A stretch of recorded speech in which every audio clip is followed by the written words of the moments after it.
Guys, ayan, maging hilamos tayo. Alam nyo kung anong ginagamit kong sabon? Eto.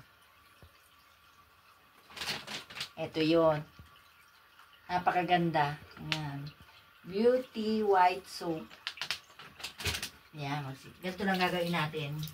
Hilamusan natin. Hindi natin ikukuskus ang sabon sa kwan.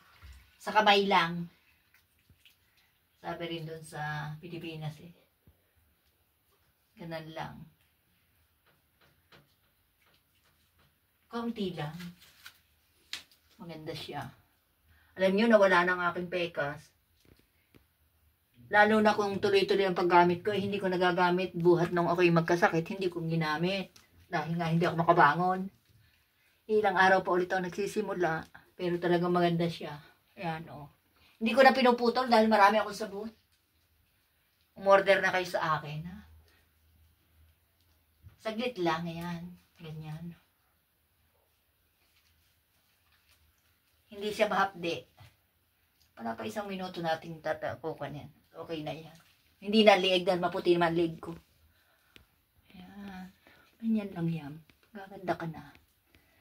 Pag maganda talaga, kahit kaunti lang. Pamparis lang ito ng mga kuwan. Naaris talaga, kaya maganda. Yan, atin ang kukunin. Yung may mga order sa akin, ha, idadalhin ko sa inyo. Dahil hindi pa lang talaga ako makalabas. Yan, ilamusan na natin. Ganun lang, tapos lalagyan natin mamaya ng mas moisturizer ba yun? Kahit isang minuto lang, okay na. Sa pagbababad sa mukha. Hindi siya ma-update. Ayan o, ang ganda. Ang ganda sa mukha, ha? May kuanting amoy lang naman. Pero sikat na sikat talaga siya. Hindi ko nakukuha niya sa dalo.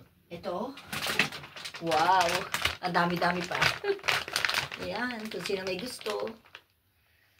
Ang ganda, no? Kahit aking kapanin. Babay na guys. Okay na ito.